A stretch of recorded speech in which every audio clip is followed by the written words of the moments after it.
Joe Griffin. I'm a hydrogeologist, and I spent the last 30 years of my career studying the environmental damage to Silverbow Creek and the Upper Clark Fork system in the state of Montana. This is a super fun site, and so there's been a large cleanup occurring here. As a little bit of my background, I've got an undergraduate and a master's degree in geology. So at school and college at the University of Montana, I got a broad background in geology, but I ended up getting a job as an environmental consultant and started really looking at how contamination affects streams. First of all, I need to talk a little bit about what makes up a stream. Everybody knows there is water. Obviously there's water, and that's either coming from rain falling on the entire basin, or it may be in the late summer and it's not raining, snow's not melting, it's all coming out of groundwater. But what's in the stream is largely, generally, wherever you live, the stream that's near you is a product of what is upstream of there. So in Butte, we're really close to the mountain.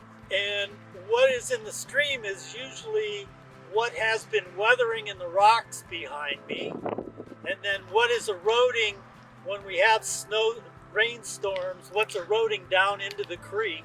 So there's a lot of sediment there, and that sediment can be anywhere from pretty good size boulders to maybe down to sand size.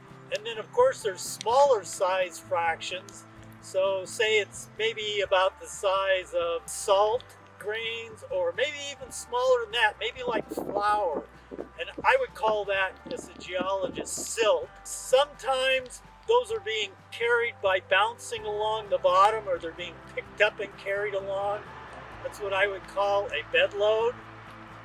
Sometimes it's up in the water column itself, and you might have silt or clay-sized particles just being carried along.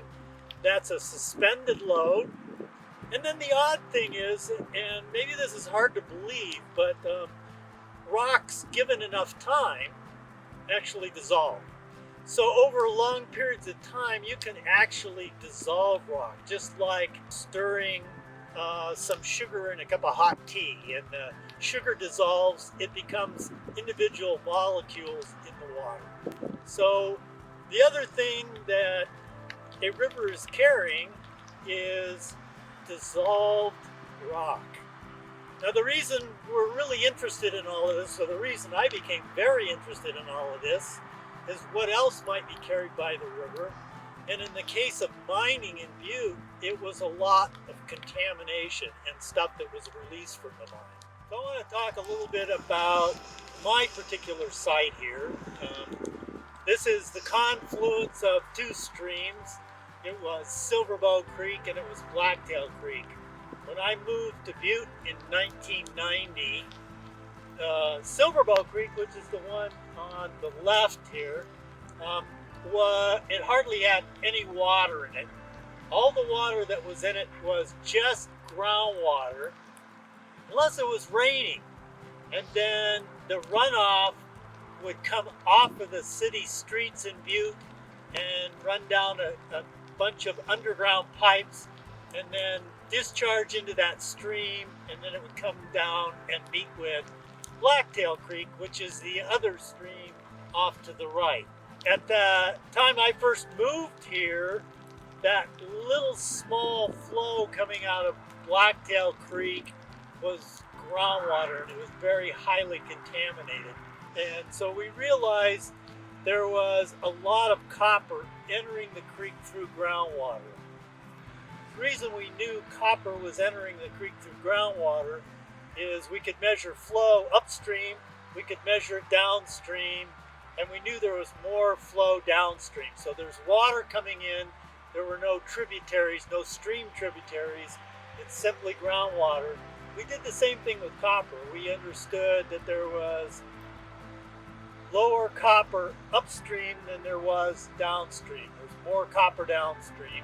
It takes a lot of sampling, and you do that through a bunch of different periods of time, and you can see that by this kind of loading analysis, you're consistently getting some kind of load coming out of groundwater and into the stream.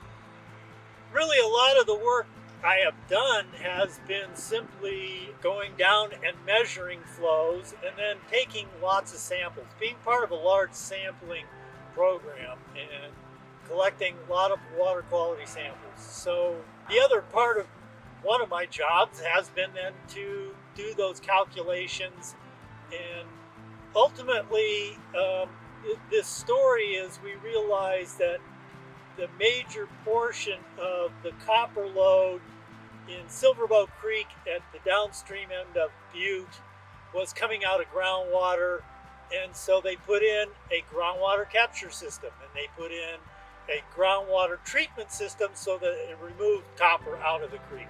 So that system is working today. It'll probably be working years from now. You guys will all be old guys and they'll still be running it. So I guess all of us that have been working on this are really proud of those systems and how effective they've been. In Butte, we're still working on sort of the last pieces of cleaning those up.